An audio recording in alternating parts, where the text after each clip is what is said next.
Public Policies and Services, Unit 7. Chapter 21, Social and Domestic Policy. Section 1, Business and Labor Policy. Our learning objectives are to describe the interaction among government, business, labor, and consumers. In Upton Sinclair's The Jungle, he exposed the unsanitary conditions in the meatpacking industry. How is the public kept safe from such conditions today? Promoting and protecting business. Government promotes or discourages trade by placing tariffs on imports and uses tax incentives, government loans, free services and information, and direct cash payments to subsidize businesses. The Commerce Department provides information services, financial assistance, and research and development services to businesses. The Small Business Administration, or SBA, offers credit subsidies, advice, and information for small firms. The Constitution's Commerce Clause allows regulation of the economy. The Sherman Antitrust Act of 1890 regulated monopolies and corporate trusts that tried to limit competition. The Clayton Antitrust Act of 1914 prohibited price fixing and interlocking directorates. The Federal Trade Commission enforces the act. Now, to be a little clearer on what those are, if you don't know what price fixing is, what they're talking about here is where maybe competitors in an industry get together and agree to basically not lower prices below a certain level. Or in effect, they're almost agreeing not to compete or compete on price. And what that does is, of course, keeps the prices artificially higher than they should be due to the forces of supply and demand. And that victimizes consumers in a free market economy. So, the Clayton Antitrust Act prohibited that, and interlocking directorates is kind of a similar, or tied to a similar concern. That's where, in effect, members of the board of directors of one corporation sit on the board of another competitor. And once again, that's not allowed for the simple purpose that it tends to reduce competition. Today, oligopolies in some fields dominate a particular industry. And we talk about that term oligopoly. You may wonder, okay, well, what is that? A lot of you may know what a monopoly is, and that's a business where there's no competition, where basically there's only one seller that controls or completely dominates the market. But in an oligopoly, you have a few competitors that dominate the market. Ideally, you would have a form of competition where you would have maybe monopolistic competition or perfect competition. But in an oligopoly, there's just a few major competitors.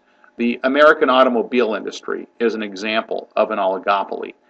You really only have 3 major American automobile manufacturers. Yes, there are some smaller companies like Tesla, and yes, there's foreign competition. But in terms of the American automobile industry, there's really only Ford, GM, or General Motors, and Chrysler. And, you may think of brands like Chevrolet or Pontiac, which, well, those are both GM. There are brands like, Ford, Mercury, or Lincoln. Those are all Ford brands. They're all part of the Ford Motor Company. Chrysler has Dodge, Plymouth, as well as Chrysler. Jeep is also a Chrysler product. So,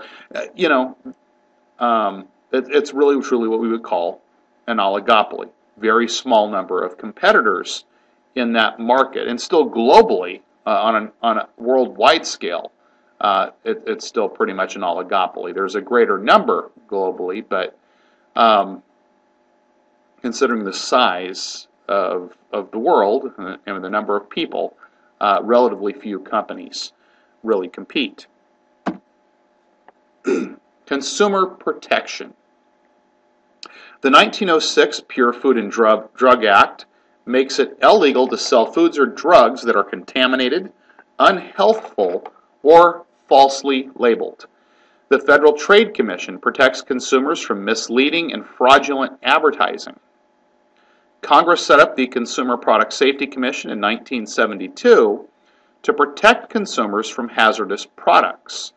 Congress created the Securities and Exchange Commission during the Great Depression to protect small investors from being misled about the value of stocks and bonds, and to investigate cases of suspected fraud in the sale of securities.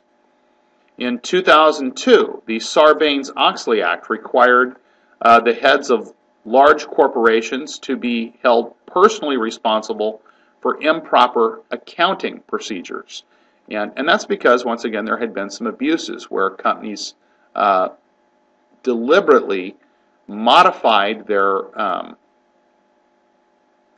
or used accounting procedures that provided an inaccurate representation of the company's financial condition, which could encourage investors to make bad investments based upon inaccurate information. So, that's partially why they try to regulate it. Now, recently it's kind of become a hot topic again, because in 2008, the housing bubble burst, and that began to have quite an impact on the general status of the economy globally, not just here in the United States, but abroad as well. And a lot of that came down to some areas of the stock and bond markets that had been deregulated over the years, and then also some new investments like derivatives, particularly in terms of mortgages and the credit default swaps that really were unregulated industries. That led to some changes, although not as many changes as one would have hoped, to Wall Street.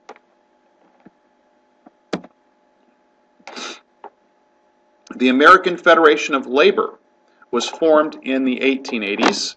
Workers organized unions to negotiate labor contracts. New Deal laws of the 1930s guaranteed laborers' right to join guaranteed laborers' rights to join unions, to bargain collectively, and to strike. The Wagner Act of 1935 created the National Labor Relations Board, or the NLRB, which was later modified by the Taft-Hartley Act of 1947. And that actually largely restricted a lot of the actions of unions. The Landrum-Griffin Act of 1959 helped end fraud in union elections and protect the rights of union members. Section 2, Agriculture and Environment. Our learning objectives here for Section 2, summarize past and current federal farm and environmental policy. The federal government and the farmer. Congress created the Agricultural Department in 1862. The Morrill Act established colleges of agriculture, and the Homestead Act gave land to those that were willing to farm. In the 1920s, many farmers lost their land due to large market changes and drought. During the 1930s, Congress made loans to farmers and limited crop production to increase farm prices. Aid for farmers today. The Department of Agriculture provides marketing services to farmers. 3 federal programs prevent farm prices from falling below a certain level: price supports, acreage allotments, and marketing quotas. Conserving the nation's lands and forests is a vital responsibility of the Department of Agriculture. Protecting the environment. The concern for a deteriorating environment beginning in the 1950s ultimately led to the creation of the Environmental Protection Agency, or EPA, in 1970. Air pollution regulation began in 1955 and was strengthened in the 1960s. In the 1990s, clean air laws mandated sharply reducing car exhaust emissions and placed restrictions on power company wastes. Water pollution laws prohibit the discharge of harmful amounts of petroleum and other dangerous materials into navigable waters. Protecting the environment. The Water Pollution Control Act of 1972 set the goal of completely eliminating water pollution. Since then, the law has been changed and amended to make it easier for states to comply with the Act's standards. As the EPA implemented environmental laws, communities complained about unfunded mandates, meaning that a mandate, of course, is something that is mandated or required by the government, and an unfunded mandate is something where the government places, or the federal government places demands or mandates, but they don't provide the funding to implement those mandates. In 1996, Congress restricted the imposition of requirements unless the funds were provided. Energy and the environment. Native Americans and early settlers found clear lakes and rivers, unending forests, and rich deposits of metal. Americans used these resources to build a strong industrial nation. The 1973-1974 energy crisis resulted in a new energy policy. Competing interest groups such as energy companies and conservation organizations struggled to shape new policies and programs that reflect their concerns. One example of this is the debate over drilling oil in the Arctic National Wildlife Refuge. This is located up in Alaska. This has been an ongoing debate for some time. Some are concerned about the environmental impact of doing so, and others argue that it is necessary to bring down the cost of oil. Section 3, Health and Public Assistance. The Affordable Care Act, which was signed into law in March of 2010 by President Obama, is more commonly known as what? If you said Obamacare, that would be correct. Our learning objectives here are to identify the role of the federal government in health care, public assistance, and social insurance. The impact of the Depression. As the Depression, now of course we're talking about the Great Depression of the 1930s, as the Depression deepened, private charities and state and local governments could not cope with the problems of the poor. The New Deal included the Social Security Act of 1935.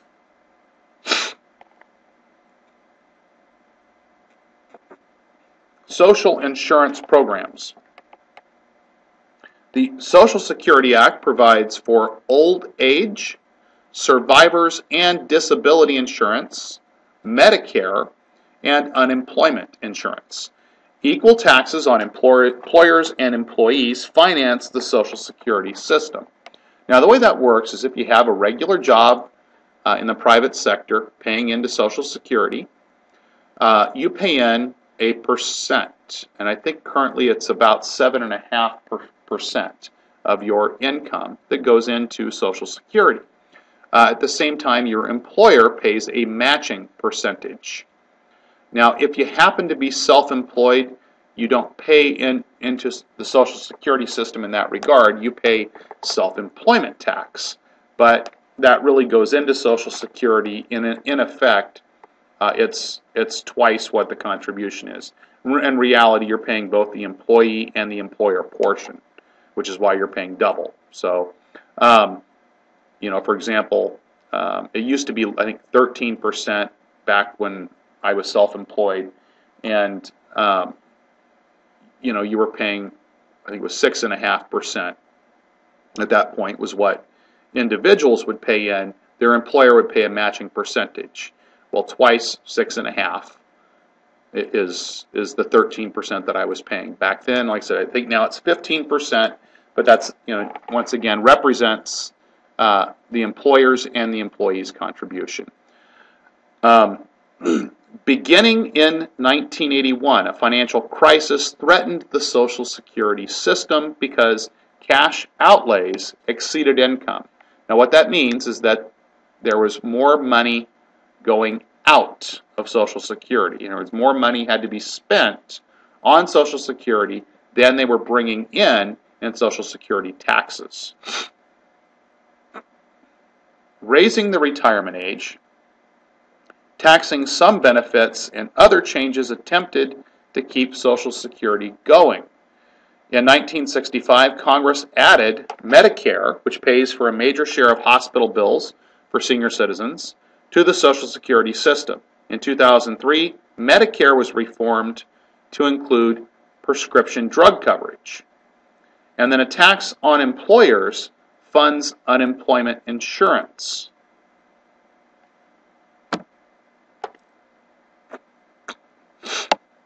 Public assistance programs. In 1974, Congress set up the Supplemental Security Income System for the aged, the blind, and the disabled. In 1961, the Food Stamp Program was created. In 1965, Congress established Medicaid to help pay hospital, doctor, and other medical bills for persons with low incomes. Aid to Families with Dependent Children, or AFDC, was a program to aid families whose main wage earner had died, but more than 80% of the children receiving aid had living but absent fathers. Many Americans grew frustrated over the mounting cost of welfare programs, while the level of poverty remained high. In July of 1996, Congress and the President agreed to an overhaul of welfare. The AFDC was replaced with lump sum payments to the states, who could design and operate their own welfare systems. Promoting public health. Most federal spending on health goes for Medicare and Medicaid.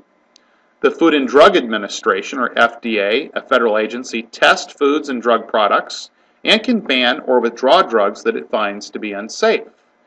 Government funding promotes scientific research with possible applications in treating and preventing illness. Section 4, Education, Housing, and Transportation. Our learning objectives here explain the federal government's role in education, housing, and urban renewal, and of course, transportation. Public education programs. Public education remains a local responsibility under state guidelines. The federal government aids local schools and higher education institutions.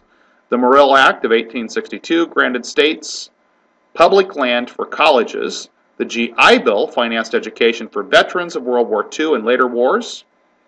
The first General Aid to Education Act was passed in 1965.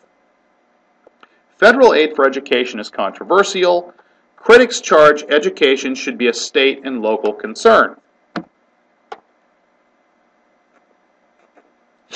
In 1983, President Reagan appointed a commission to study why American students performed less well than European and Asian students. In 1994, Congress passed the Goals 2000 Education in America Act to improve graduation rates and to raise academic standards.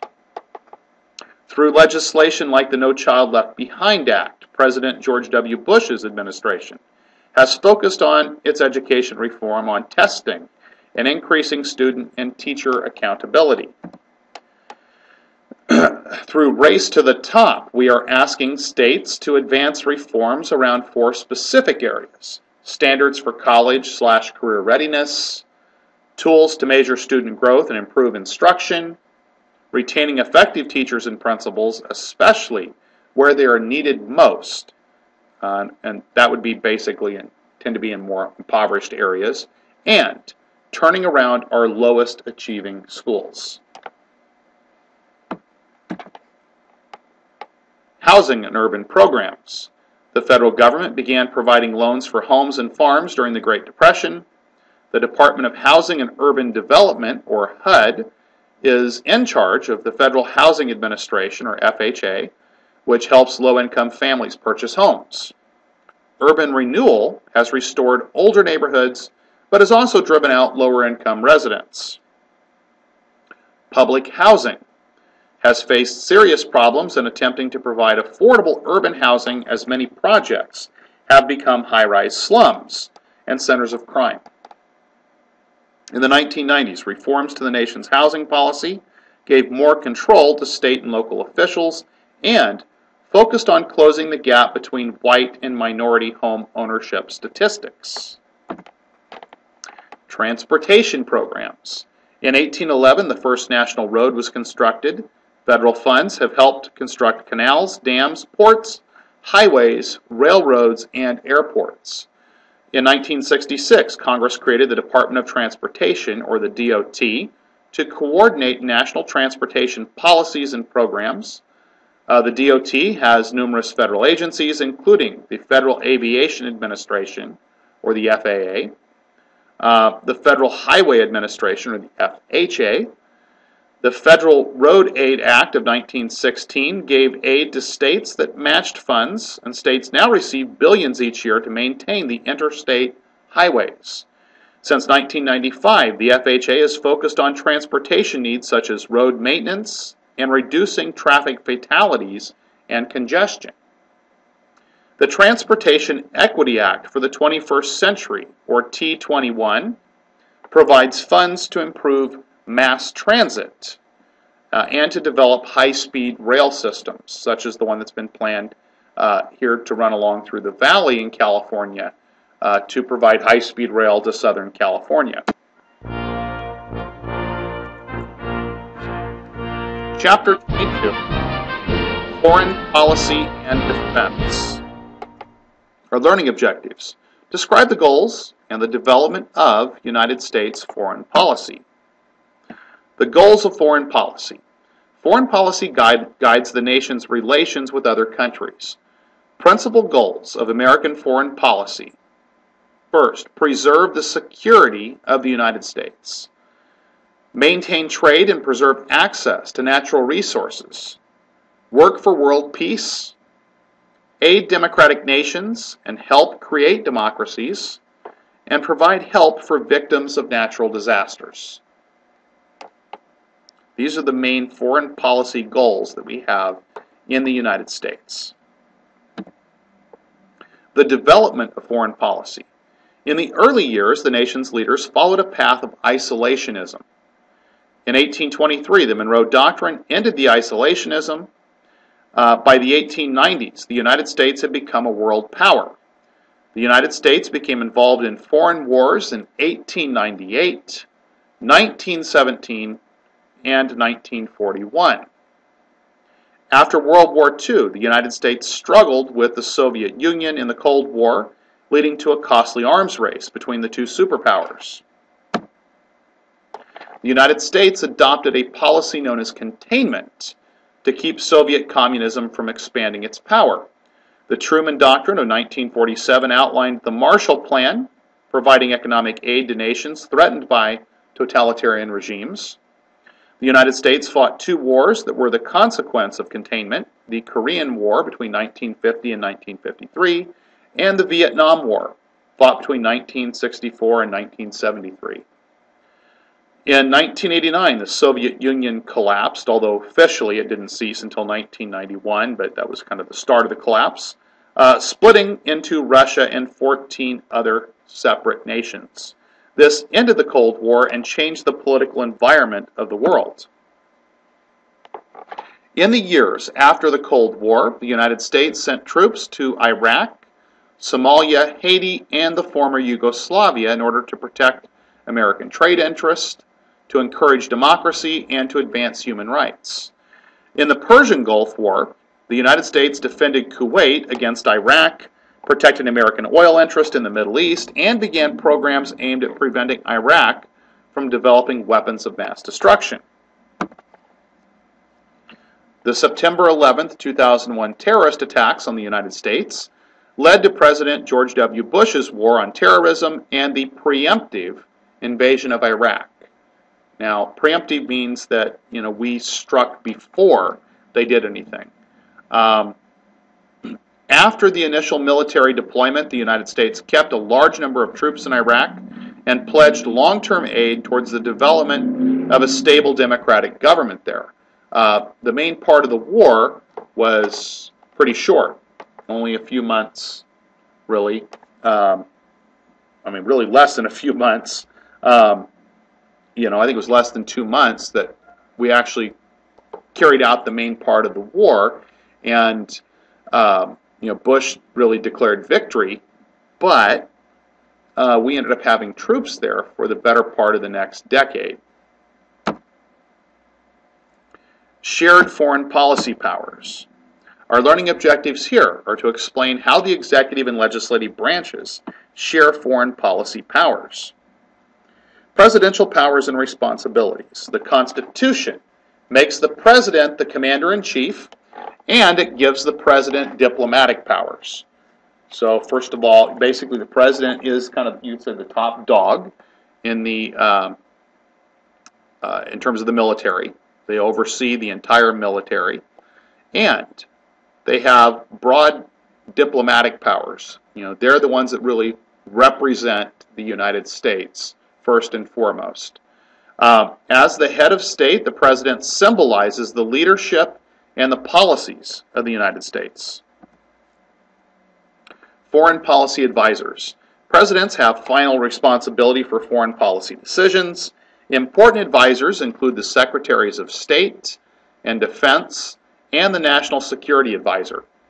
The Central Intelligence Agency, or CIA, gathers and coordinates information about other nations and advises the president. Presidents also consult government foreign policy experts, trusted political friends, and cabinet members. The powers of Congress. The president directs United States foreign policy. Congress plays an important role based on constitutional powers. Only Congress has the power to declare war. Now, the president can, commit troops, I think, for up to 90 days, because we don't want to have to wait around for an approval to come through Congress before we can take action in something that really requires an immediate response. So the president has some leeway there, but they need congressional approval to go beyond that 90-day period. And we cannot declare war, without an act of Congress. Now, we haven't actually declared war, I don't think, since World War II, in which, at that point in time, after we were attacked by Pearl Harbor, Franklin Delano Roosevelt asked for a declaration of war from Congress and got one pretty much immediately. In 1973, lawmakers passed the War Powers Act, which forbids the president from sending armed forces into combat for more than 60 days without the consent of Congress. I thought it was 90 days. Maybe that has changed. Congress can refuse to provide funds for military action. And that was actually kind of an issue during the Iraq War as things kind of drug on. After technically the war was over, we still had troops there. There were some congressmen that really wanted to pull funding for our military, hoping that would force us to pull our troops out. The Senate must approve all treaties negotiated by the president. Now, of course, presidents oftentimes find their way around that through executive agreements, but once again, the Senate has the power to ratify treaties. The Senate cannot enter into a treaty. Only the president can really negotiate a treaty, but we cannot enter the treaty unless the Senate ratifies it. So it's kind of a two-part process that requires cooperation by both the president and the Senate to formally have a treaty. The Senate can overturn the president's granting of most favored nation status. So once again, that's something where the president has the power to grant it, but the Senate can overturn it.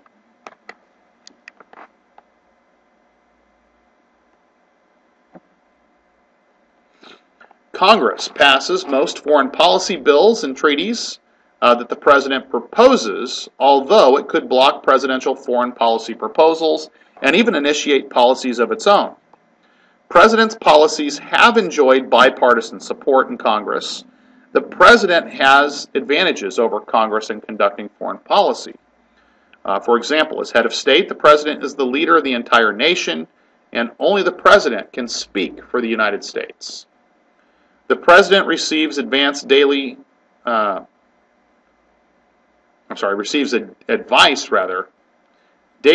the Department of State and the National Security Council in order to respond rapidly to events, which, members of Congress don't get that. It's only the president that gets those daily updates, and advice. The influence of public opinion. Both the President and Congress are influenced by public opinion. Organized interest groups may affect foreign policy bills. Section 3. State and defense departments. Our learning objectives are to summarize the roles of the Departments of State and Defense in foreign policy making. The Department of State.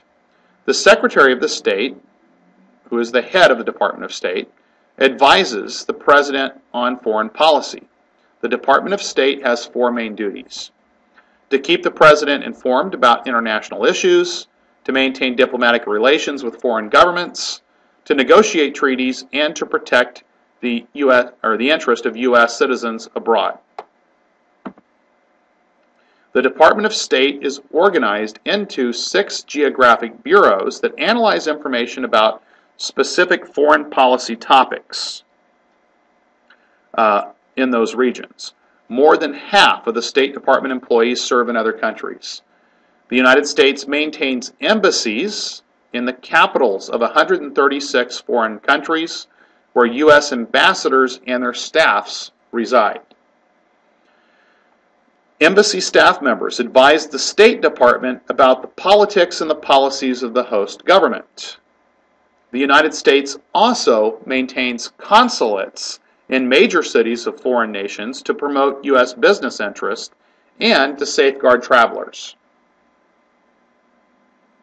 The Department of Defense, or the DoD, supervises the armed forces of the United States and ensures that those forces are strong enough to defend its interest.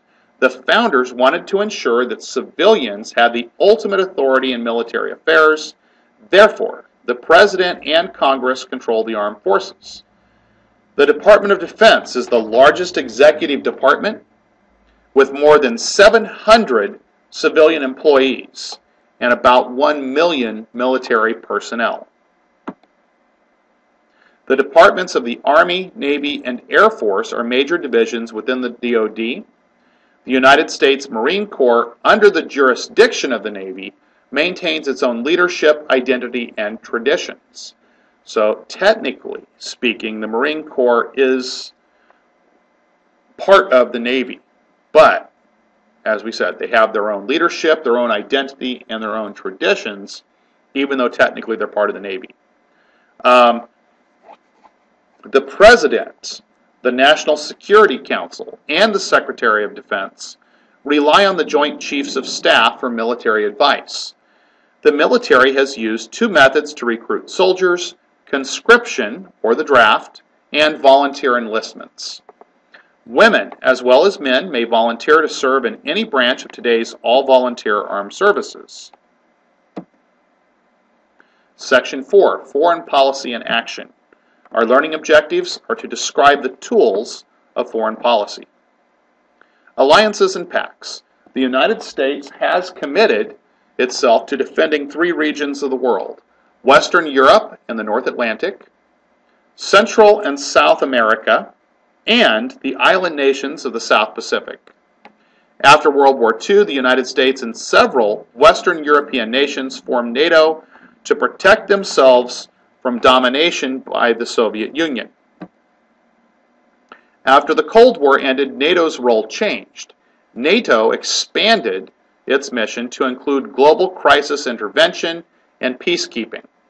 It opened membership to former Soviet satellite nations and formed a partnership with Russia.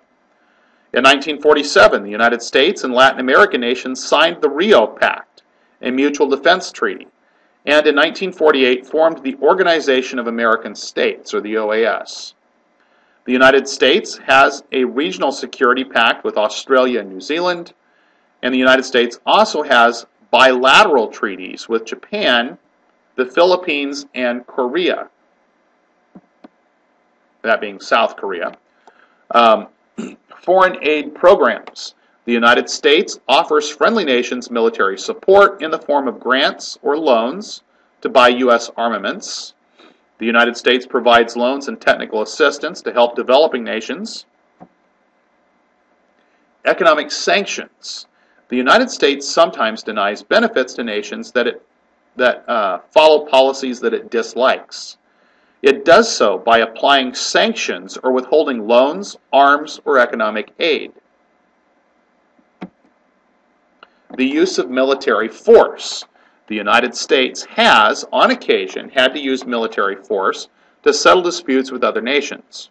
Since World War II, the United States has committed troops in Korea, Vietnam, Grenada, Panama, Iraq, Haiti, Bosnia, Afghanistan, and Libya.